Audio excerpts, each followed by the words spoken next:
Know thou, O son of man, I have set thee a watchman unto the house of Israel. Therefore, thou shalt hear the word of my mouth, and warn them from me. Have no fellowship with the unfruitful works of darkness, but rather expose them.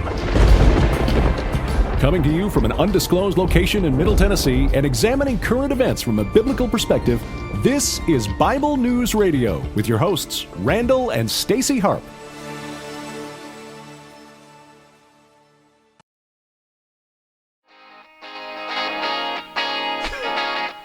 All right, hey everybody.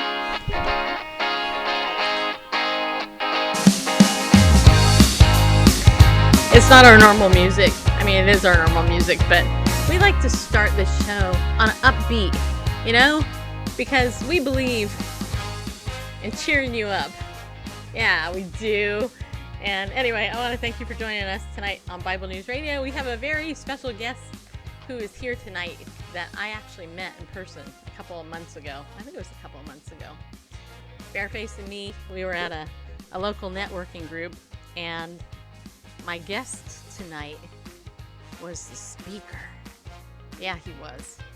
He came in and he spoke. He's a body language reader and mind hacker.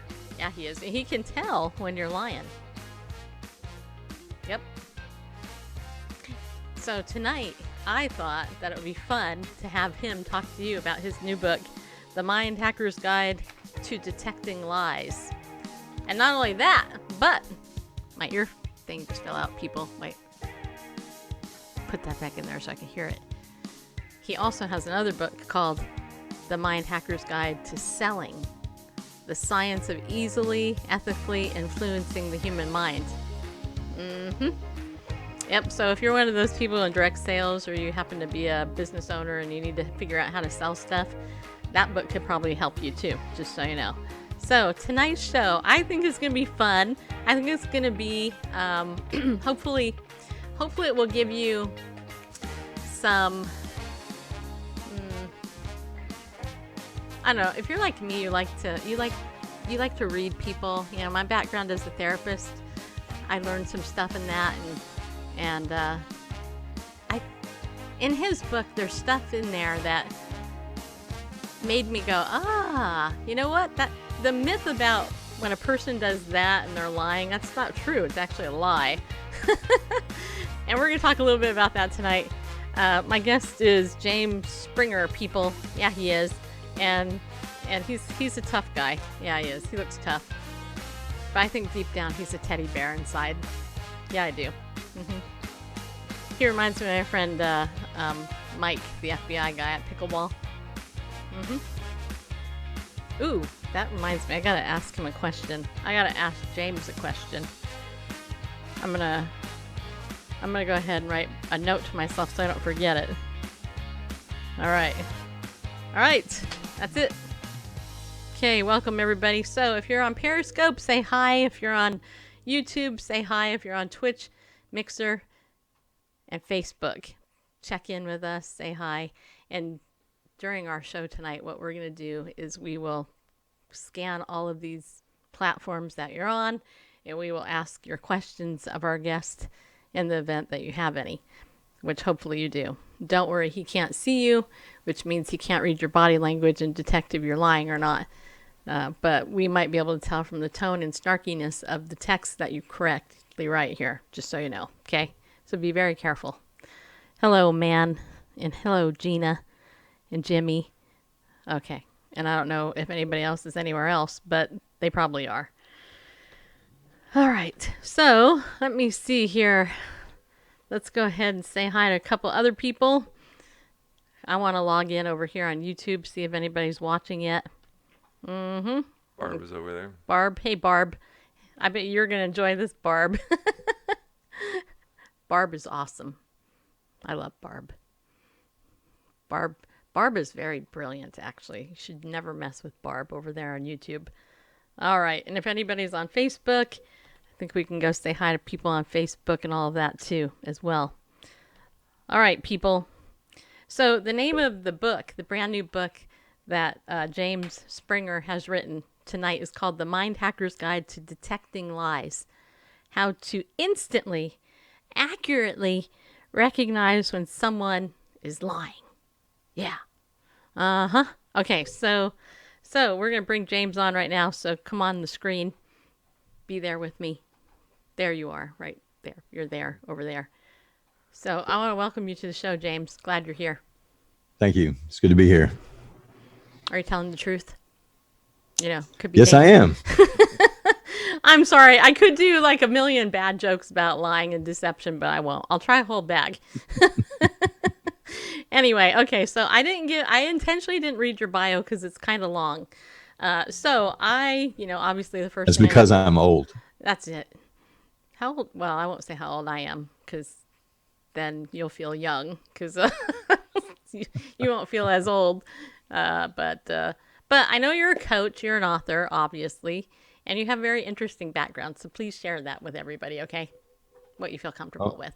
My background business-wise is I started out in sales when I was pretty young. I started out as a design engineer and decided that the company that was selling me my products knew nothing about what I did. So I went to work in sales, and then I moved into owning a company that sold computer systems, and built my first million dollar company by the time I was 28, first multi-million-dollar company by the time I was 34, retired when I was 34 years old, and then very quickly lost all of my retirement money in the stock market. So I had to go back to work. And so I went to work for corporate America, trained salespeople for years, managed salespeople.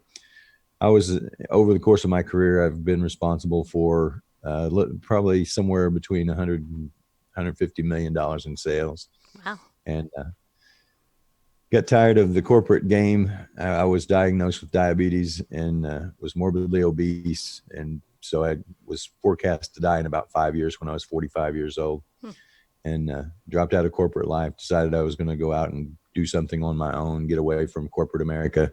Started a painting company, was in a really bad car accident, had sustained a brain injury. And that's when I got excited about learning about the human mind, because I wanted to know what was going on in my head. I was also diagnosed with a major mental illness. I have bipolar 2 disorder. And so I needed to know what was attacking my brain. And so I got very excited about learning about the human mind and how it operates, what makes it do what it does. And so I got into all different aspects of the human brain, which is incorporated in my first book, The Mind Hacker's Guide to Selling. Excuse me. As I started studying the 5 core methods that I talk about in the book, I learned basically what I was learning in the book was that all of the things that I had learned applied directly back into what I had been teaching in sales. And so that's why I wrote The Mind Hacker's Guide to Selling and started teaching and training salespeople based on those 4 keys, which are body language or personality profiling, body language, deception analysis, microexpression analysis, and persuasion and influence linguistics. So that's where the Mind Hacker's Guide to Selling came in. I wasn't teaching funnel management and funnel building and all of that stuff. I was teaching basically high-level interpersonal communication skills training. That's so cool. So that's where I got into all of that. And then the deception, the Mind Hacker's Guide to Detecting Lies is basically expanding on the 1 key in deception analysis. Yeah. So the whole idea of deception is tied into sales, isn't it? It's tied into sales, but it's tied into everyday life. It doesn't matter whether you're whether you're a parent living with children, or if you're a spouse living, at home just with a couple, or if you're a top level executive in a large corporation. It applies in all areas of life. Yeah. Okay. So on a serious note, that would be the chord of, well, it's not G because G is high. So what would it be? Like E minor. Sorry. Randall's like going to throw something at me. Bitcoin private key hackers. Okay, no, that's not the same thing. But anyway, okay, so let's talk a little. Okay, so you have quite the dramatic background. First of all, I think, that's pretty impactful to me. I mean, first of all, earning so much money and retiring young. I mean, that's pretty cool. Not everybody does that. It's pretty cool right up to the point that I lost it. Yeah, well, okay, but didn't it tell you that you could do it again, right? Yeah. Yeah. So, I just recently read a book called The Slight Edge. Have you read it? No. It's by Jeff Olson, and he basically starts the book out by talking about how he was homeless and broke, and then, he talks about two men, one who was homeless and broke, and one that became a millionaire, and anyway, it ended up being him, and then he decided that he was going to study.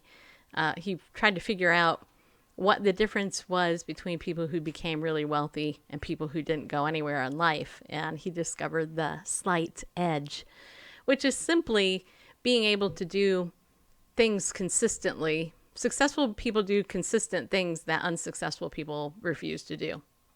Like you talked about your weight issue. You're frozen. Hopefully you're not gonna. Okay, you're not frozen. Okay, you're back. Anyway, so All's well. yeah, hopefully. So like successful people who can lose weight, they are losing the weight isn't the issue. Maintaining the weight is the issue. Like cleaning a house, Absolutely. right? Cleaning a house is a piece of cake. Keeping it clean, me and Bareface have that problem, right? I mean, let's just admit it. This is what we do, okay? We will do our dishes and put them in a dishwasher and they'll get clean. And then because we're knuckleheads, we will take the dishes out of the dishwasher one at a time as we need them. And then they get dirty and then we put them in the sink. Yeah, we do. And then it ends up being a big stack in the sink. Instead of being smart about it, take everything out, put it away, and then use it. Then we have the dishwasher that's open. That's what we do. Okay, just saying. And it's because it's easier to maintain when you take everything out, put it away, and then, all that. So with your background as a salesperson, you had this big success, but then, you also fell into an issue where you were hurt, and then you were diagnosed with bipolar 2, right? So that got you curious about the mind. Correct. Correct. Okay. So, but let me ask you something. Weren't you curious about the mind when you were doing sales, or did that come naturally to you before then? To some degree, I did personality profiling for a long, long time before any of this other stuff came up. I was always curious about, why people did the things that they do, but pretty much personalities were the limit that I had pursued, because that's basically the gateway to everything as far as I'm concerned is the core of how people behave. It comes down to their personality type. And so I had done that for years. So okay, so are there like 4 basic personality types? Or 4 basic personalities. Yeah. I use the DISC method, which Okay. is ID, I, and S, and the C. So that's the method that I use because it's quick and easy. I can make a quick assessment on someone. I mean, it's not as good as giving the personality test, of course, but I can make a pretty quick assessment on a person's primary personality type with pretty high degree of accuracy. Yeah. So what's mine? I haven't talked to you a lot, but I would guess probably high I. Just from what little I've talked to you, if I was in an interview situation with you, it's what I'm talking about. Mm-hmm. I could get a pretty good handle on you pretty quickly. Would that be intuitive? Yeah, the high I is a high energy person, very extroverted, very people oriented. That's the kind of person that's a high I. What's really weird is years ago when I was in grad school, I actually took these tests and I fell 50-50 on introvert extrovert. Really? Mm-hmm. I do not like being around people. I really don't. And it's funny because I am extroverted. It's very true, and I love people, but I don't like being around them. Isn't that awful? It's not totally true actually, which you probably knew because you could tell I was lying. But bad joke. But it's actually true. I am a outgoing introvert. Really. That's not uncommon. Yeah. It's not uncommon at all. And it's not uncommon actually in sales is what I've learned. I know a lot of people who do sales that are high energy, but then they need, like me, I would rather be behind a book. Just saying. I've spent a lot of my life in a book, and I love books. I'm actually writing a book. And it's like, give me a book anytime. You know what I mean? Which is why Right. I interview people about books. Okay, so the brain science that you talk about in the Mind Hacker's Guide to Detecting Lies, a lot of your book actually talks a little bit about that. But let's go and talk about first the statistics regarding lies. Right now, we all lie when we sleep Right. at night. Right? Yes, everybody lies. That's right. 100% of us do. 100%. So, Even babies lie. in their cribs at night. Do they Yep. really? Babies lie, or are you just being a funny like I was?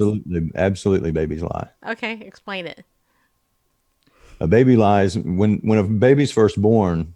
They'll cry when they're hungry, or they'll cry when they're hurt. Mm-hmm. But they learn very quickly that crying equals mama comes, and so they'll feign crying to get mama to come, even when they're not hungry or hurt. That's a lie. Okay, so what's the technical definition of a lie? Anything that's not the truth. Defined by who? Well, I mean, truth is truth and a lie is a lie unless the liar believes the lie. Gotcha. So you enjoyed the show Lie to Me, didn't you? I loved that show. You want to hear something I funny? have it on DVD, actually. I believe you.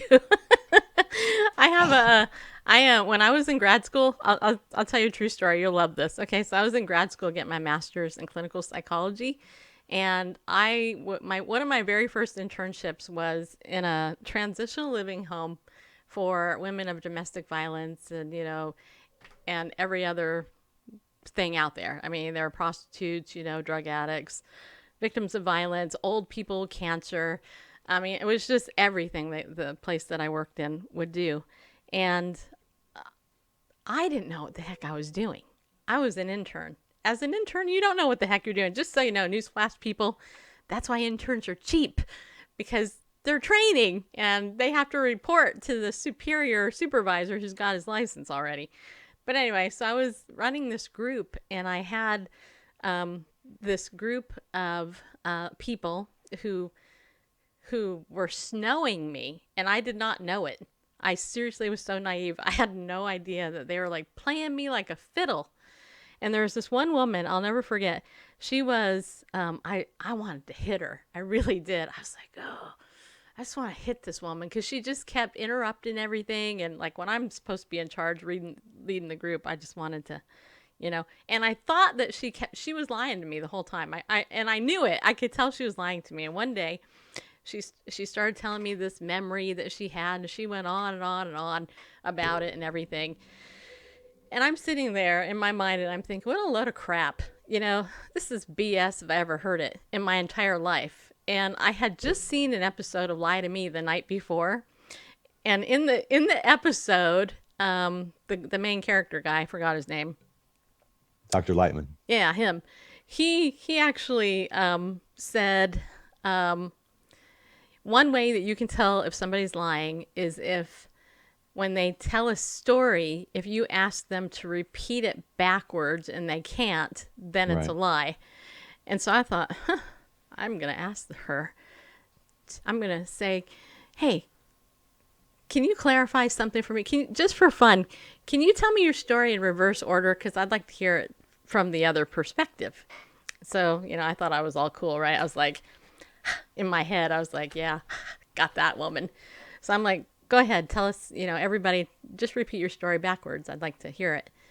And the woman got silent. She just went dead silent. And I thought, I mean, inside, I'm like laughing. I'm like, oh, I busted you, and all this other stuff. And anyway, afterwards, I mean, she was quiet the rest of the group. But afterwards, she came up to me and she was so mad. And I said, why are you mad at me? She goes, well, because I couldn't say your thing. I said, that's because you're lying. And she got so pissed off at me.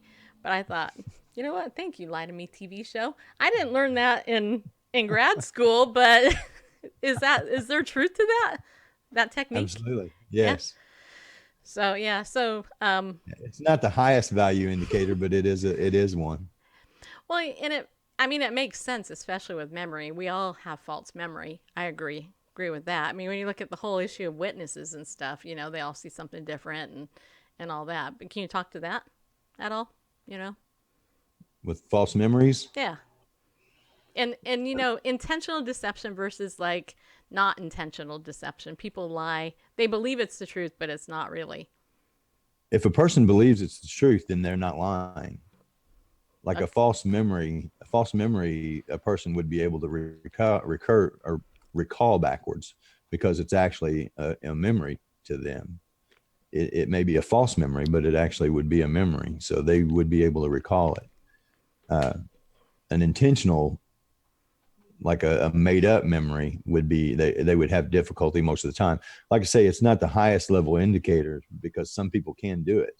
Especially somebody who watched Lie to Me and knew that could possibly be something that would be asked. They might memorize the lie both directions, but and it depends on the complexity of the chronology too. If it's just like three things or four things, it's going to be easier to remember backwards. But I believe, if I'm not mistaken, it's maybe 40% indicative of a lie by itself.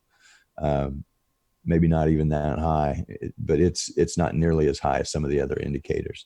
But like I say, if a person truly believes the lie, it's not a lie to them, so they won't show any indicators. If you told a child from early childhood that an ink pen was a brick, when they got to kindergarten, they would think the ink pen was a brick, and they would believe it, and so they wouldn't be lying. My mom told me that ever since I was a kid that the reason why my hair was multicolored was because when she was pregnant with me, she dyed her hair a lot of different colors. I'm not kidding you. I actually believed that forever. I actually was in therapy, and I'm happy to say this now. My therapist's response was the same as yours just now. She tried not to laugh, but she did. And I was like, why are you laughing? She said, because that's not true. But it just goes to show you that you're right. Kids will pretty much believe anything. And I repeated that all confidently, like it was true. I had no idea. So Right. Be very careful what you tell kids, children, people. Don't lie to your kids. So society lies as a whole. So like, for example, we lie about Santa Claus. Why do we do Absolutely. it? Why do we do it? Why do we do it? Yeah. I know you I actually. don't know. I really don't know why we do that to our kids. It's fun. And I think a lot of it is herd mentality.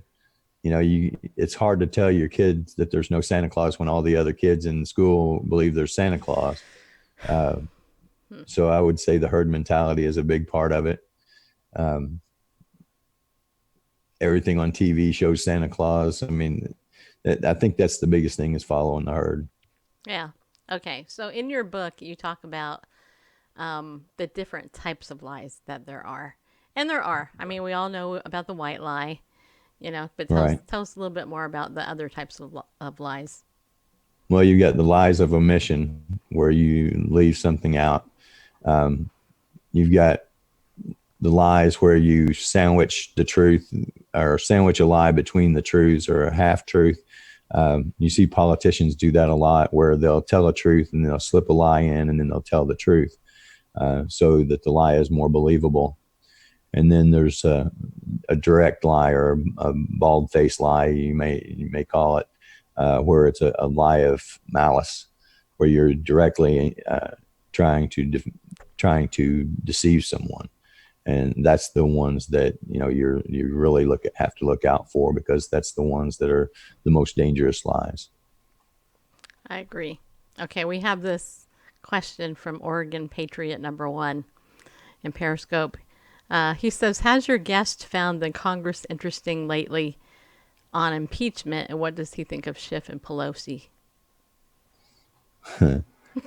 I don't get directly involved in politics with deception analysis when I talk to other people, because no matter what I say, I alienate 50% of my audience.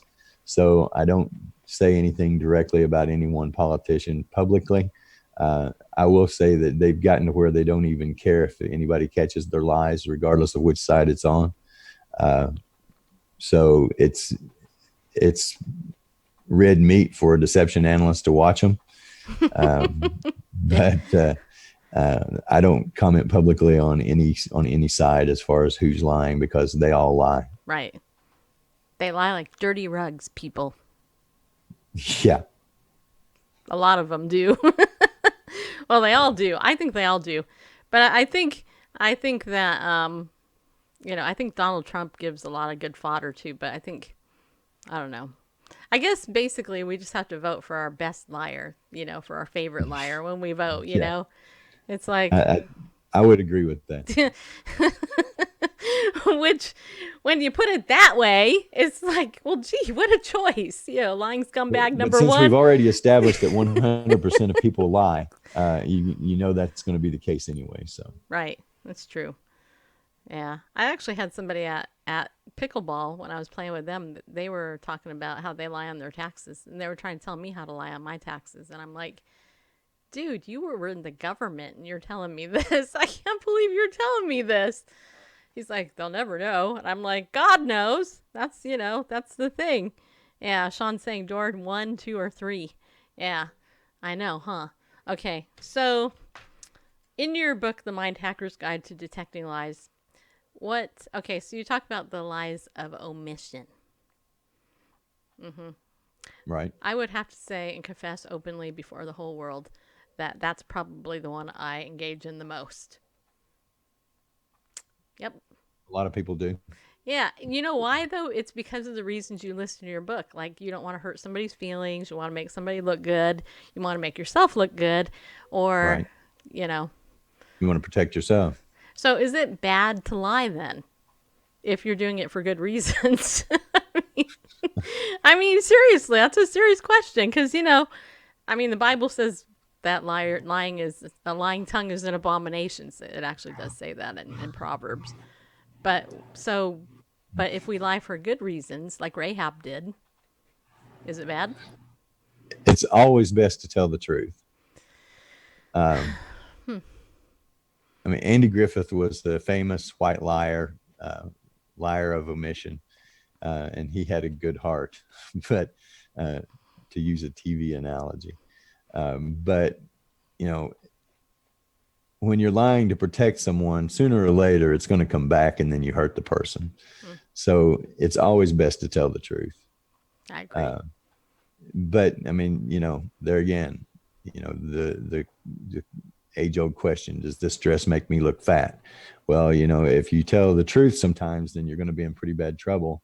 But if you lie and the person goes out and they look bad, then have you really helped them by telling them the lie? Right. I hear you. It's a toss-up. It's whether you want to be in trouble now or in trouble later. But telling the truth is always the best option. I agree. Whether it's a lie of omission or a lie of commission.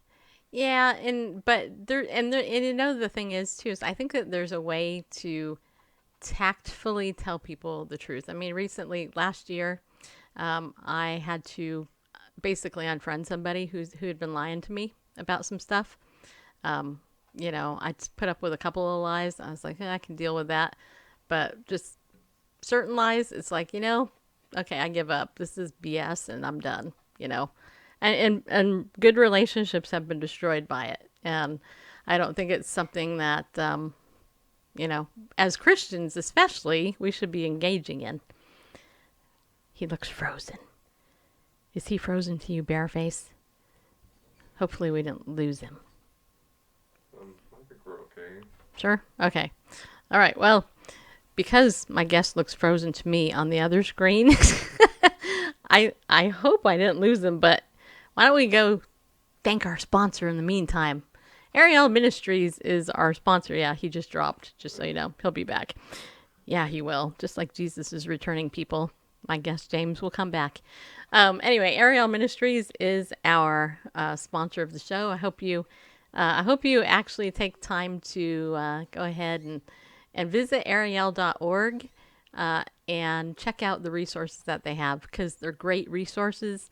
They're biblical resources, and they're written from a Messianic Jewish perspective. In fact, i.e. biblical. yeah, i.e. biblical.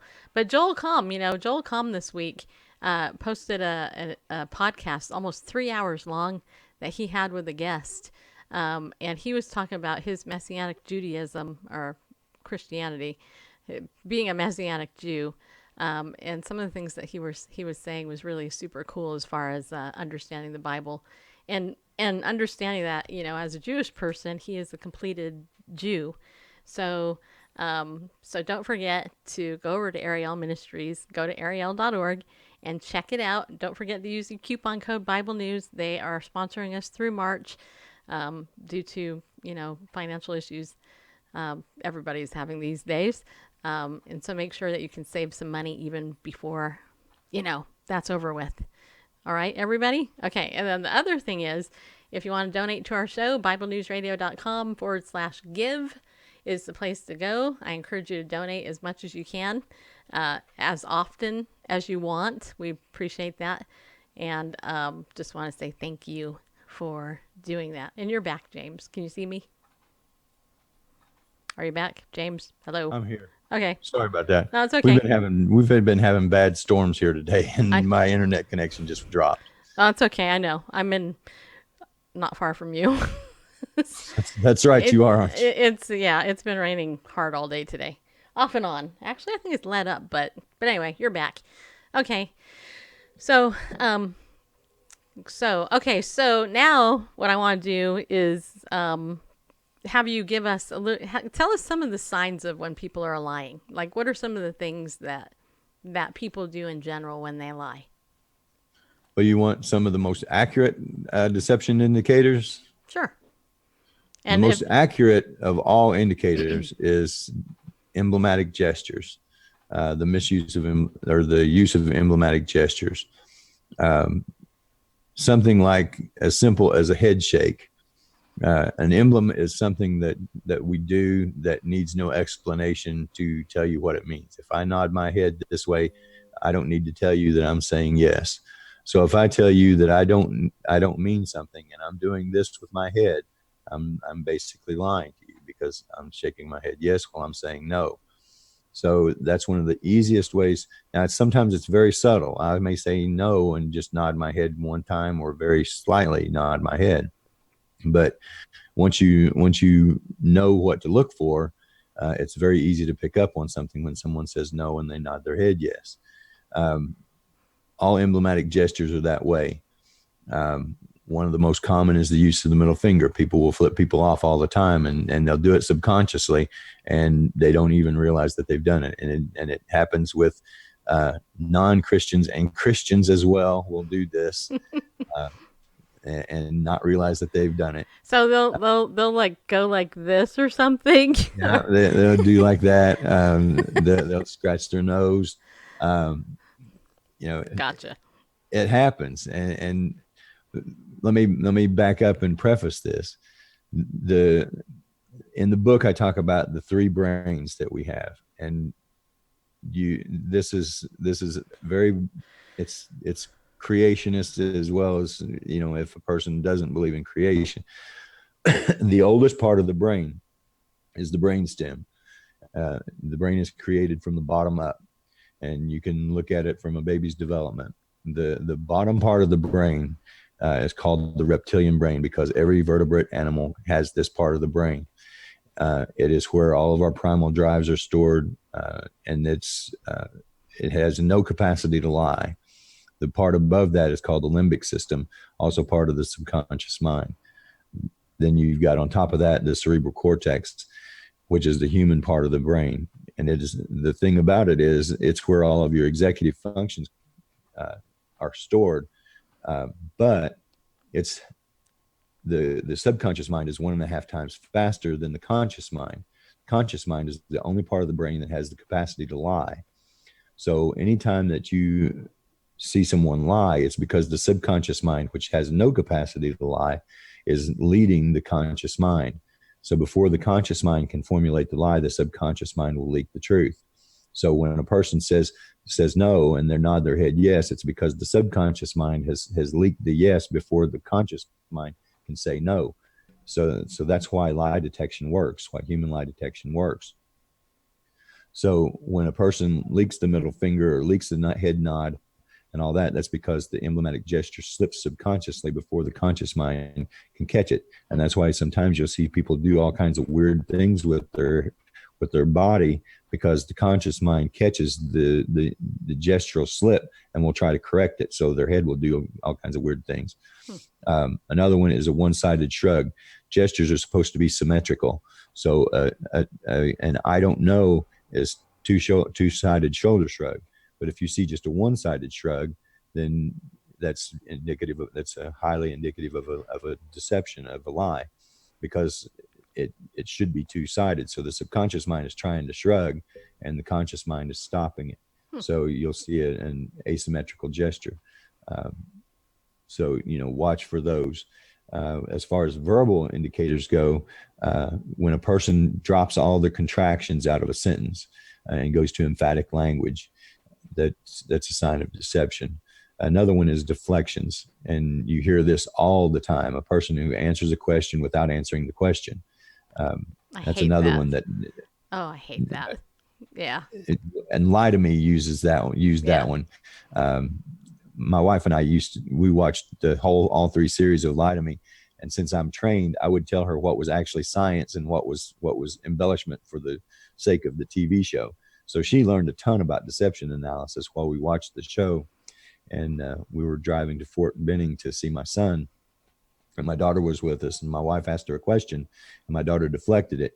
And I looked at my wife and I said, "Did you hear that?" And she said, "You mean the deflection?" And I was like, "Yeah." And my daughter stuck her head between the seats. She said, "What are you talking about?" And I said, "Well, you answered the question without answering the question." And so she was busted. And so she answered the question. But I mean, it wasn't like some earth-shattering question, but it was just really funny that my wife caught it. Right. But an example of answering a question without answering a question would be if I asked someone, "Did you steal my pen?" And they said, "Well, I don't need a pen. I've got a perfectly good pen of my own." Right. Well, that wasn't the question. Right. The question was, "Steal my pen," not "Do you have a pen?" Right. So that would be a deception indicator because they deflected the question. So those are some of the top line indicators of deception. Yeah. See, that last one really gets under my skin. Not only as a therapist, because, when you're a therapist, you're trying to help people. And when I ask somebody a question, answer the damn question. That's basically what I want to say. Just answer the question. What I asked you was this. Don't answer me this some other thing. It irritates me to no end. In fact, I put like written questions on Facebook, kind of contextual fun questions or whatever. And I always have some smart ass go ahead and like not answer the question, or they'll try to be funny, or they'll give like all these other answers that don't have anything to do with the question. And it really bothers me. And I've had to step back and go, look, just relax, Stacy. It's fine. They don't understand that this bugs you, but it does bug me. But you're a therapist, and a lot of times just a normal person on the street does not catch the deflection. You think that the question has been answered. Yeah, it's true. And that is true. But I think also I have a very high need for justice because of my own childhood and in my childhood, the abuse that I went through, I turned my perpetrator in, and my mother forced me to recant. So she forced me to lie about that. And I remember the police officer saying, "I know you're lying." And as a 14-year-old being interrogated by a police officer is not just a little scary, And, he was just like, "You're lying." And I'm like, "Can I have some water?" I'm not lying. "Yeah, you are." I'm like, "No, I'm not." "Yeah, you are." "No, I'm not."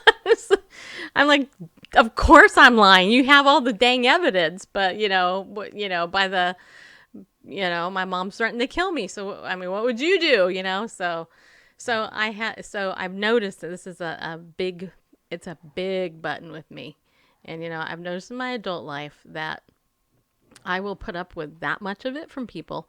But if they cross that line, that's it. You're gone.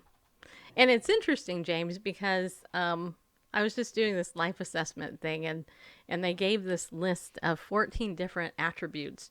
And what we were supposed to do is circle the ones that, we resonate with. And then we pared it down to 8, and then 4, and then 2, and then 1. And we were supposed to do it super fast so that we weren't overanalyzing it to death, which for me would have taken like 10 days to figure this out. I would have just, but I literally did this exercise in probably under 2 minutes. And you know what my number one core value was? Take a guess. Trust. It's trust. Makes sense. Yeah. And what's surprising to me was that when I listed the things out, trust was my number one. And not even thinking about it. It's like, okay, if you violate my trust, that's it. And I don't feel bad about it.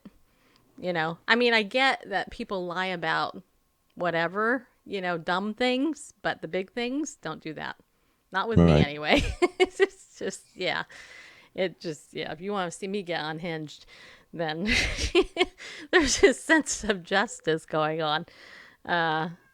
So, what would you say, like, how can you help people? Like, how can your books help people? Like, why did you write the book, Ultimate? I guess that's probably the best question. Well, I think the primary reason is because everybody can benefit from knowing when other people are lying. The ultimate goal in deception detection or lie detecting is not to catch the lie. The ultimate goal of a deception analyst is to get to the truth. So when I catch somebody lying, it's not like I say, "Oh, you're lying." It's to be able to back up and reapproach in order to find the truth. So, the benefit to being able to catch a lie is to find the truth. And so anybody can benefit from being able to find truth. And so that's, to me, the most important reason that the book is of value.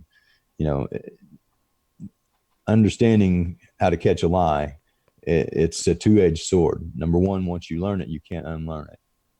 You can get a little rusty with your skills, but I see it so much that I don't even pay attention to a lot of it. Unless I'm just really focused on busting someone. I see them so much that I just don't even pay attention to them. When I first was trained, it would get a little frustrating to me to see people who were close to me lie as much as they do. And it was hard to get to where I could just say, well, it's human nature to lie, and they don't mean any harm by it, so I'm just going to let it go and move on. And I have friends that lie to me all the time, and part of them, a lot of them just think that, I guess they think I'm not as good as I am, and they think they're slipping them past me, and they're not. Well, so it's kind of a game to just see how much they'll lie to me and yeah, but think that they get past me. I know, but to be fair, don't you think it's unfair that how you know so much, and it's hard? I know that people are lying? Yeah, it'd be hard to be in a relationship with you because you'd be like, people are paranoid that this guy's reading my mind. I mean, I know what that's like as a therapist. People think I read their mind all the time, and I don't. But like you say in your book, the number one lie is I'm fine. Right. So, I appreciate that because I remember when I was in a hospital program, the acronym for FINE was effed up, insecure, neurotic, and emotional. How are you doing? Well, I'm fine. Right. Yeah, I am. I want to kill you right now, but yeah, I'm fine.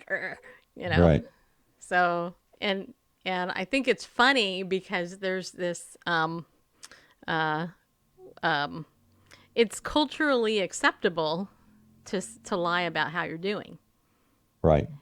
Which I find very fascinating because people like Brene Brown, who talk about vulnerability and the courage to, to really be and to embrace and all that.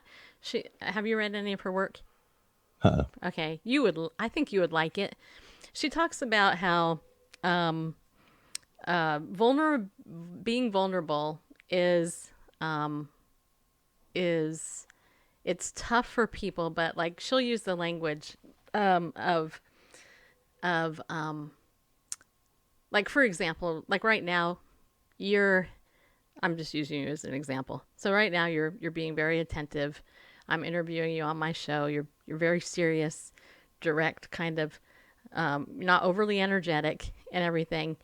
And if I was feeling insecure, I might go, oh my gosh, James Springer is having an awful time on my show. In my head, maybe I'm like, he thinks these are horrible questions, and then I might react, and just start being a bozo to you in the interview. And I have all this internal dialogue in my head, right? This is what I'm mind reading you, basically.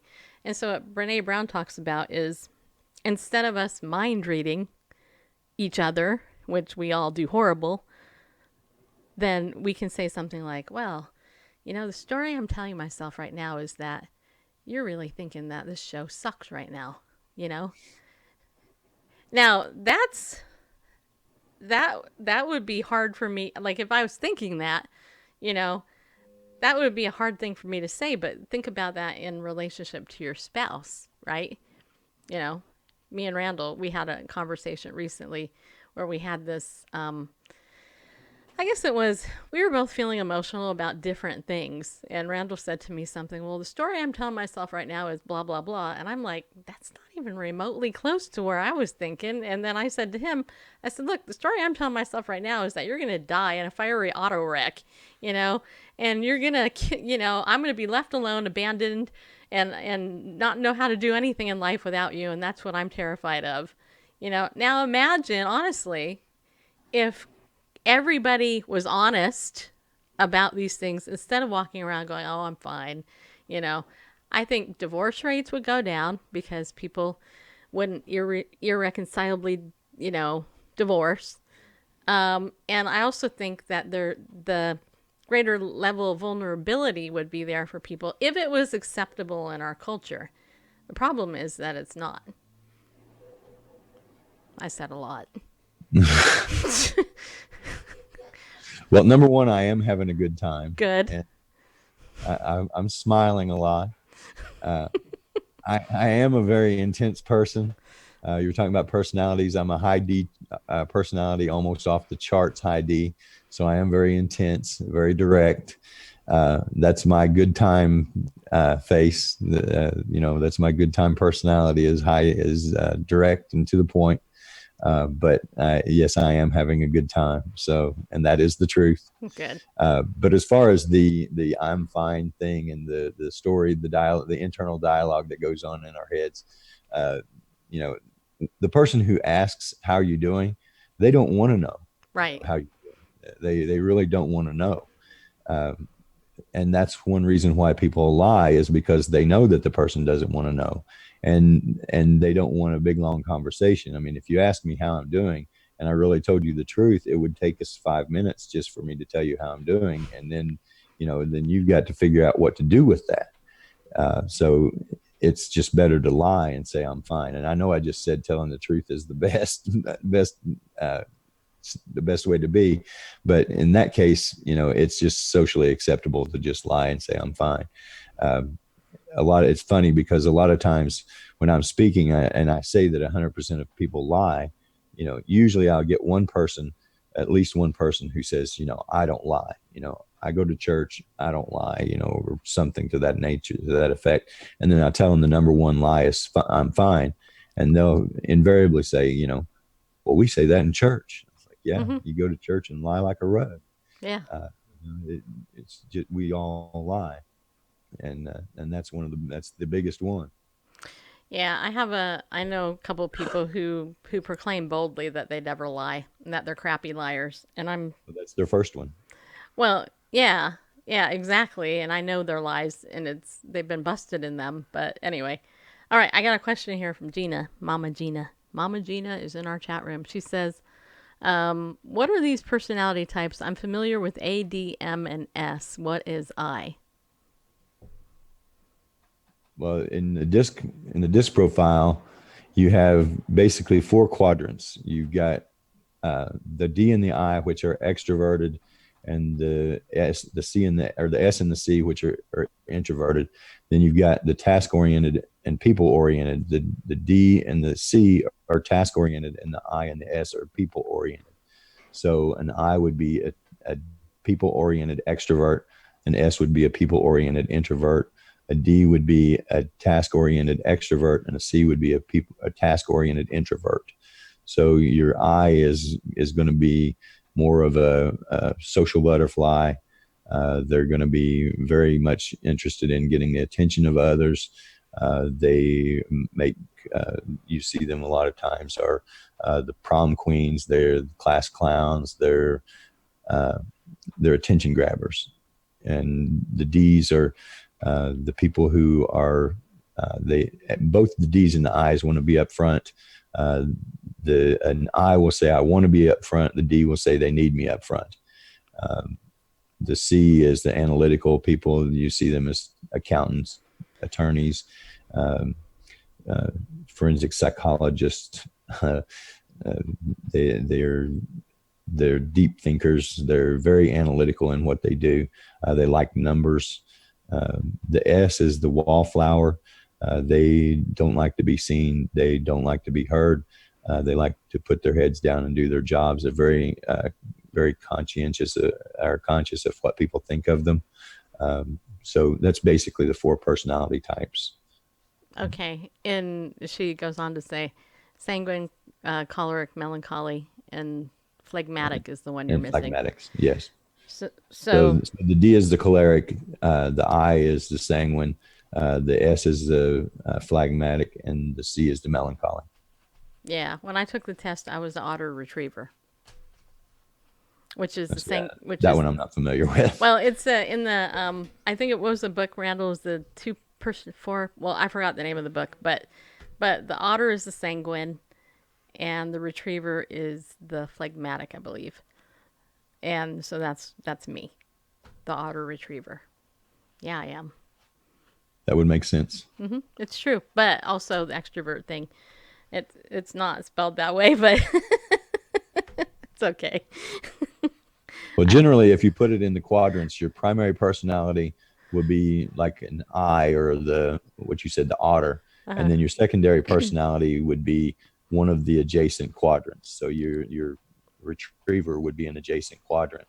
Yeah. And then your third would be the other adjacent quadrant. You hardly ever cross quadrants, because that would be like almost schizophrenic, because you would be polar opposite personality. Now, I will say this, your personalities are contextual. So you may be one personality at home, but be a totally different personality at work, because your work demands that you have a different personality. So you may be very sanguine at home and very melancholy, very melancholy at work, where you have to be analytical. So, it just depends, your personality varies depending on context. That's a good point. And I know that you, as the high D, you said that you feel like that you have to be up front, which actually makes you a good speaker. I mean, you're an excellent speaker. By the way, everybody, I heard this guy speak in person, which is why I wanted to have him come on our show. Very good presenter, engaging, entertaining, funny.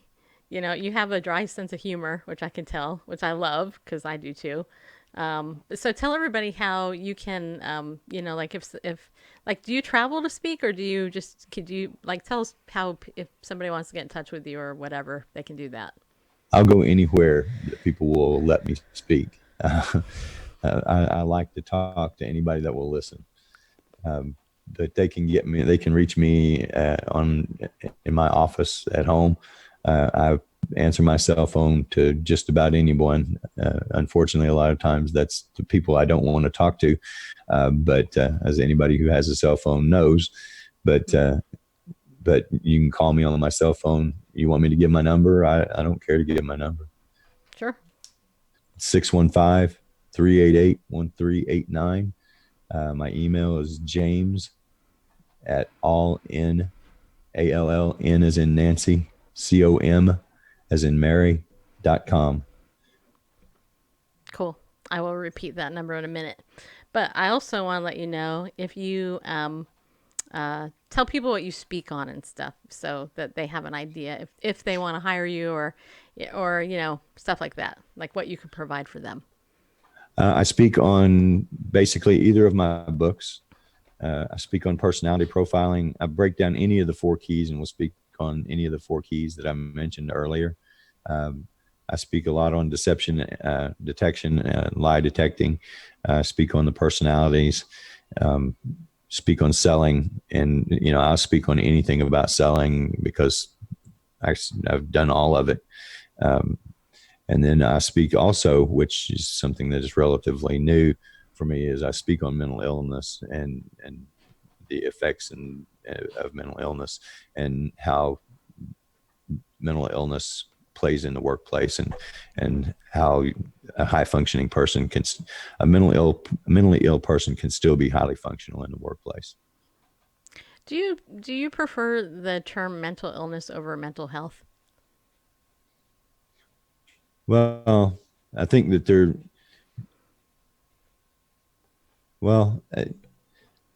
I don't know. I have a mental illness. I don't have a mental health. My mental health is affected by my mental illness, I guess. Gotcha. Okay. Well, I see that. I understand. I think I understand where you're coming from. I have a preference for the term mental health over mental illness. Primarily because when I think of mental illness, I think of somebody who really can't get any help. Right. But when I think of mental health, I think, okay, that person may be struggling a little bit with their mental health, but they're still getting help for it. So that's right. To me, it's just a contextual verbal mind hack, I guess, to make it more positive than negative in my mind. Yeah, I think the context that you're talking about is good. I mean, mental health in the workplace, I think, is important from a corporate standpoint to pay attention to mental health in their employees. I think that from what I'm talking about is, when you've got someone who has a mental illness, or when you're hiring someone who or interviewing someone who is open and upfront about having a mental illness, that they shouldn't be discriminated against because right. I shouldn't be discriminated against because I have bipolar disorder. I'm very highly functioning.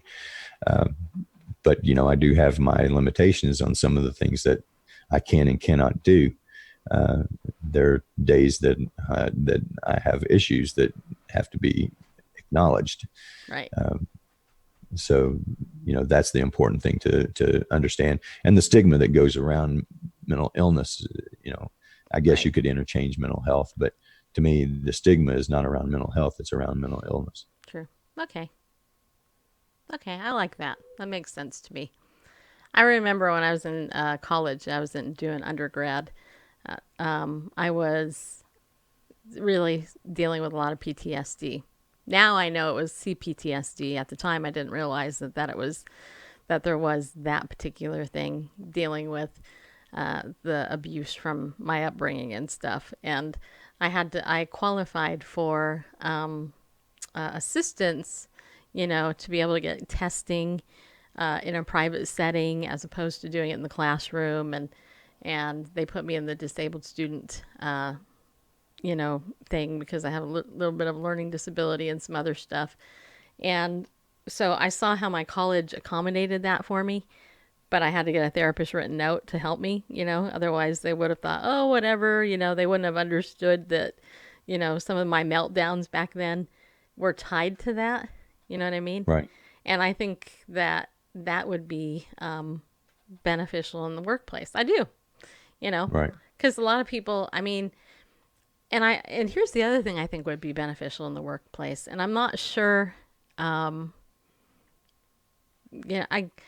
It's a fine line, because on the one hand, you go to a job and you're expected to do the job you're being paid for. Absolutely. On the other hand, this is what I was going to say, is I think that companies need to understand that sometimes people are just triggered and they might not know why, right? Right. Because we all have them, whether or not we want to admit it or not, we do.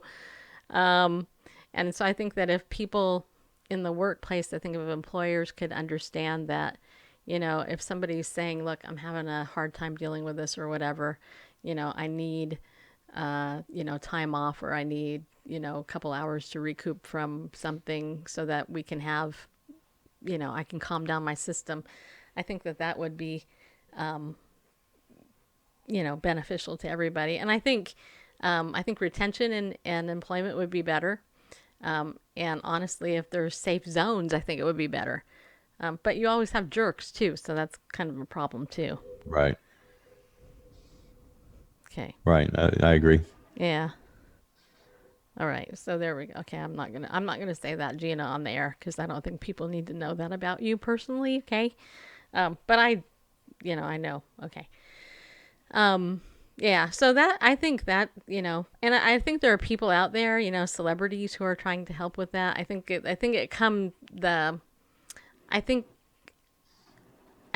the umbrella it seems more acceptable in is like if you're dealing with veterans and stuff like that.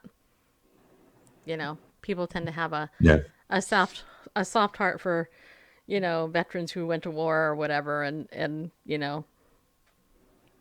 don't know. Maybe you have some. Yeah, I think so.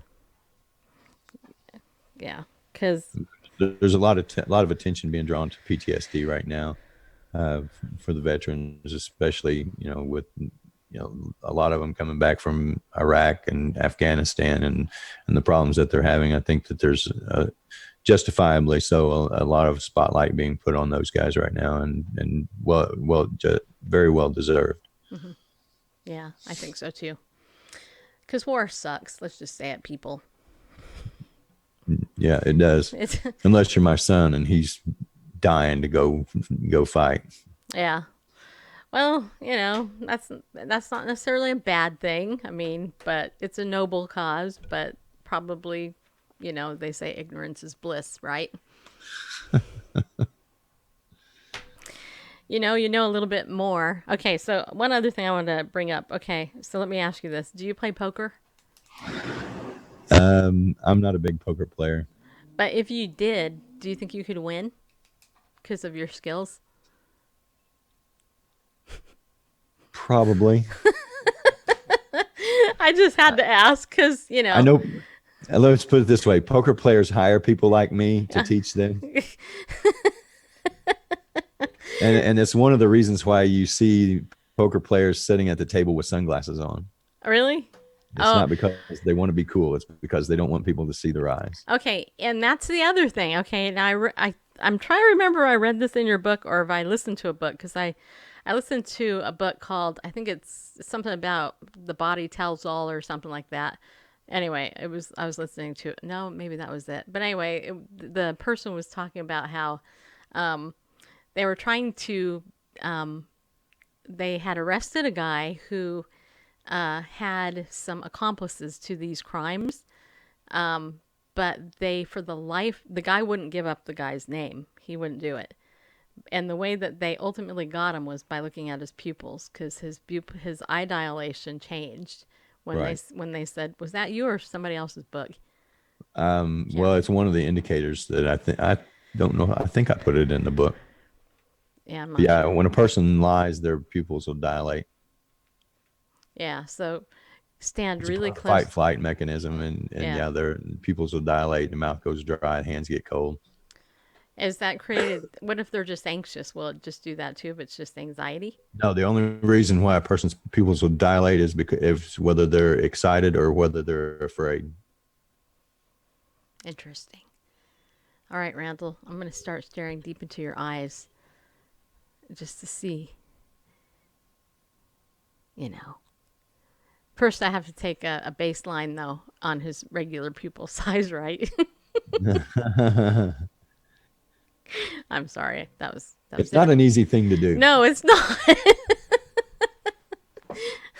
It's not, people. Okay, I was just messing If a around person there. has icy blue eyes, you can do it a lot better than if a person has dark brown eyes. Really? Yeah. Yeah, I guess that because makes... you can't hardly see the pupils in my eyes. I have But a blue person eyes. who has real light blue eyes, you can. I have to keep my eyes wide open like that though, so you could see them. Otherwise, they're more. Yeah, if you have squinty eyes, it's also different, than if a person has big wide eyes. But So just learn, people go like this. now, also in an interrogation, if you do an interrogation, if I were doing an interrogation with someone, I would have two cameras. If you recall, lie to me, they use two cameras. An interrogator, a deception analyst who's doing an interrogation would also use two cameras, one that draws tight on the face, one that shows their body, so that you can see the pupils on their eyes and their facial expressions up close, where you can dial in on their eyes and see their pupils. Yeah.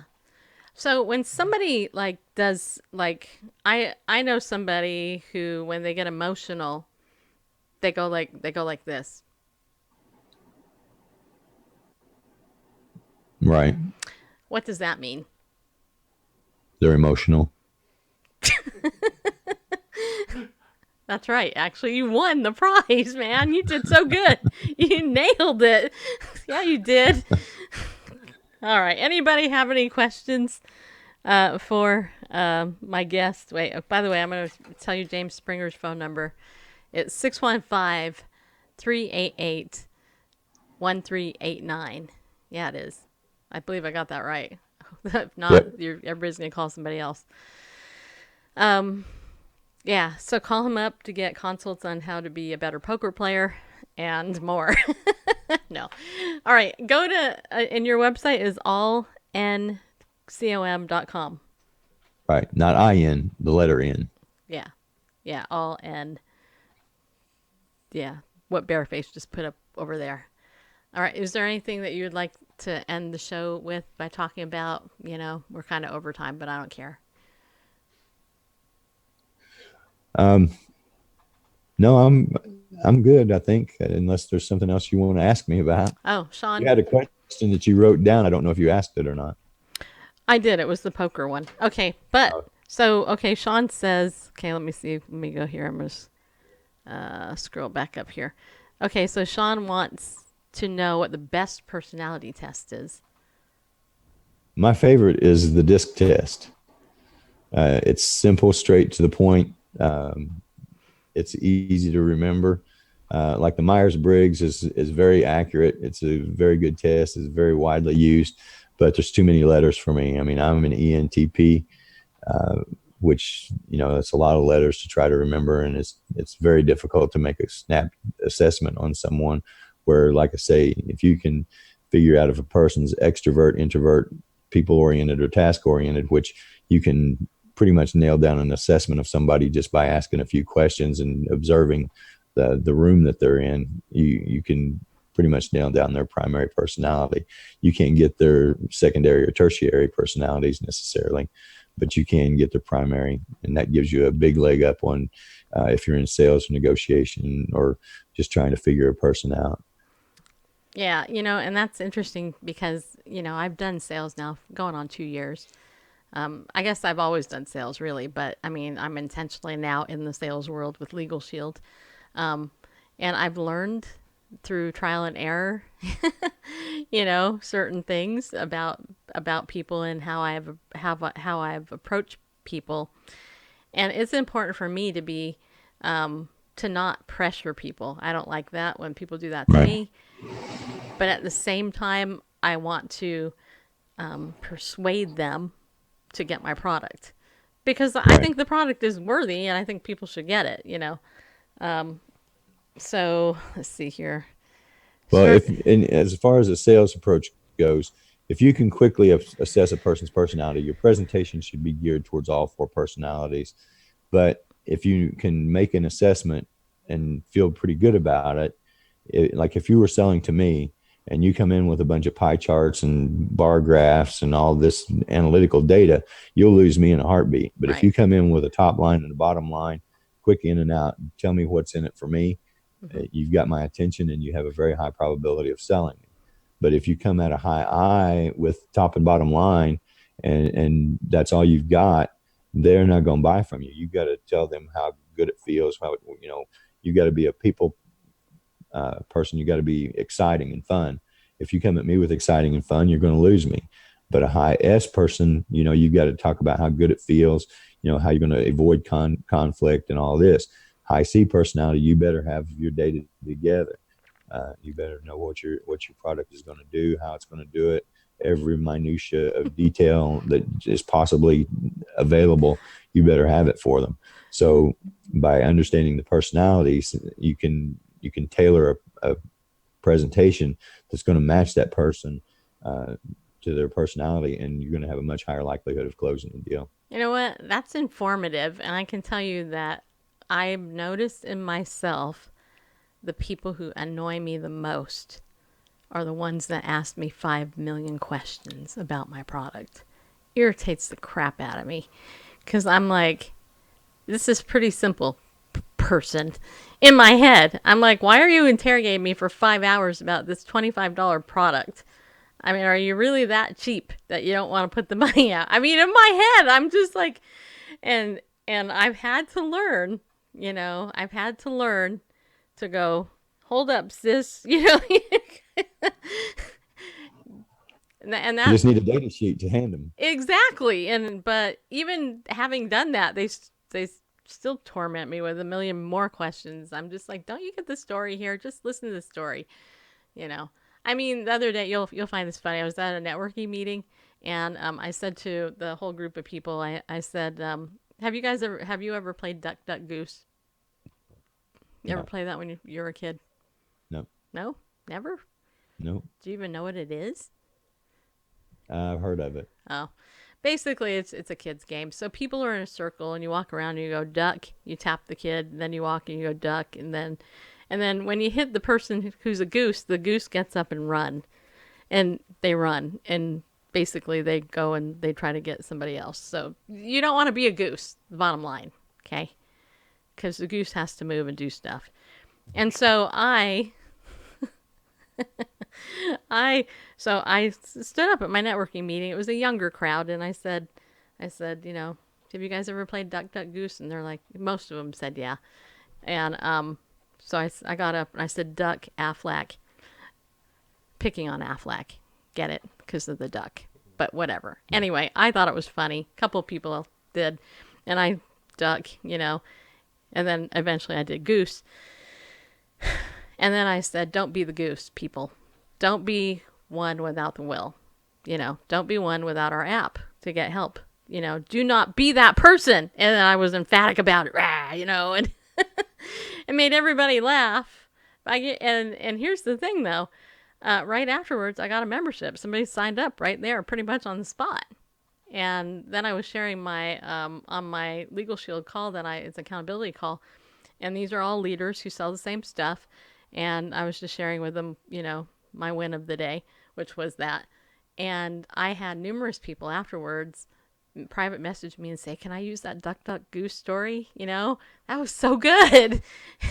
And they even said it on the call. A guy in the business 20 years said, that was so good. I'm going to use it today, this morning at my meeting. So anyway, clearly that appealed to people. But that would irritate that one person that asked me 5 million questions about something. I'd be like, what's Duck Duck Goose have to do with this? Has nothing to do with it, people. And that is the point. But anyway. Yeah, it would irritate anybody who's a task-oriented person. Yeah, sure it would. But, you know, I mean, when most of the people you're presenting to are in the boring professions like financial advisor, insurance, and all that. I mean, what do you do? Well, that wouldn't be it. But the most people who build and are successful in network marketing are people-oriented people, not task-oriented people. True. You're going to use in the DISC model, you would be the I's and the S's, people like you. Well, it was a financial advisor that signed up, just so you know. Do what?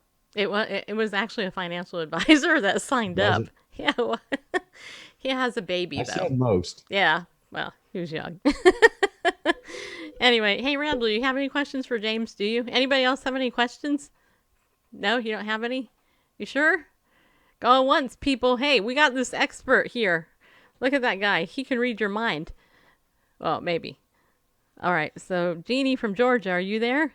Do you have a question for our guests? People ask about the Bible with no intention of following. I don't know what that has to do with this conversation. Okay, I'm not sure what that. There's this weird This is a weird comment in the watchfires where the grapes and grass are stored. I have no idea what that means. Huh? I have no idea what that means. Does anybody know what that means? Sounds like a bad sort of misquote of the lyrics to "Oh, His truth is marching on." Anyway. Oh. But back to you. Conservative atheist said no. Hey, by the way, conservative atheist, thanks for coming into the show. We decided to do this show because we knew you were watching today. Yeah, we did. The show on lying. We knew that you'd be here again. Why am I not following you? Now I'm following you. So now you have 449 followers. You're super important. Okay, there you go. So do you have any questions, conservative atheist, for my guest James Springer, who is the author of a book about lying?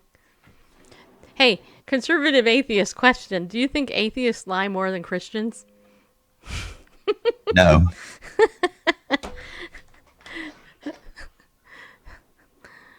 Just curious. But he's conservative. All right, he says here, thanks, this is my new account. You were following my old account. I was a bad boy. Did I block you before? I probably did, because you're a scoundrel. But that's okay. You came back. Maybe. Okay, well, then ask a question. Hurry up, man. Just write super fast. Username Schmoozername has joined the thing. No, you don't have you don't think... Okay. He doesn't think that conservative atheists lie more than Christians, so that's good. They don't. I don't think so. I think most atheists are relatively moral people. I think Christians lie a lot more than a lot of people. You don't know what to ask him. Okay, well, that's okay. You don't have to ask anybody anything if you don't want. The answer is everybody lies equally. Yes, I don't know who he is. He's my guest. Look at that. First of all, he's debonair and handsome for an old guy. And let's see, the Mind Hacker's Guide to Detecting Lies is his book. And his other one is the Mind Hacker's Guide to Selling the Science of Easily Ethically Influencing the Human Mind. Oh yeah, okay, so yeah, this is my other question, speaking of that. Okay, so is it wrong to influence people to do stuff that you want them to do? I mean, no, you don't think so? Not if it's in their best interest. Okay, so the whole premise is that it's got to be ethical, right? Oh, okay. And that's why I put ethical in there. Gotcha. If I'm selling a product that is going to benefit you, then I owe you every opportunity to purchase that product. So then it's my duty to persuade and influence you to make that decision. Okay. I like that. So no, it's not immoral or unethical to ethically persuade you. Okay. I'm going to chew on that because I feel I don't want it to be a manipulative thing. You know what I mean? I mean, I know the media likes to manipulate us all the time. Right. But like I say, the whole key to it is ethical. Right. If it's ethically done, if it's something that's going to benefit you and truly going to improve your life, then you would want me to do everything in my power to get you to have that product. Even if at the time you don't think that you want the product or need the product, if it's truly going to benefit your life, then I owe it to you to try to get you to take that product. Yeah. Okay. You know what? Number one, if I could sell anything in the world and not have it like be a big problem for most people, you know what it would be? What's that? Andy's frozen yogurt. Andy's frozen custard. I love that stuff, man. That's super easy to sell. I'd be like, man, this is so good for you, but you're a diabetic, so you can't have any. Just so you know. Right. That sucks, doesn't it? Yeah, It does. Anyway, all right. You have no idea. I know. I do. I do actually have an idea. None of us should be eating it. That's right. It's of the devil. Yeah, it is. All right, everybody. We're going to wind this show up here. I want to say thank you for joining us. James, thanks for being my guest. You've been awesome, as always. Pleasure. And you guys, seriously, go to the website, all.n.com, okay? allncom.com. And you can also go to Amazon. You can look up the Mind Hacker's Guide 2. Just put in that, put James Springer in. You'll go ahead and you can find his books. They're still free, right? Oh, they're not? nope. Looks like that. Okay. On Kindle, though. I thought they were free on Kindle. Kindle Kindle Unlimited or whatever it is. Kindle Unlimited is free. Okay. But yeah, looks like that. Yeah, it's not expensive, though. You can just go buy the book, people. Yeah, the Kindle I think is $2.99. Oh, I must have got it when it was on sale then for free. It was on sale. Yeah, I did an introductory promotion on it. Okay. Well, people, go spend some money, okay? Buy the books. They're fun to read. And then give James a call and talk to him about it. All right? Okay. All right, people. That's it. That's our show. All right. So tomorrow night is Sunday. Tomorrow, Bareface is probably going to talk about something concerning the Bible on Bible News Radio. Yep. All right, people. So remember, I always say at the end of every show, be bold, stand up, and go with God because he loves you, and he really does. Yeah, he does. And I hope you have a good day tomorrow.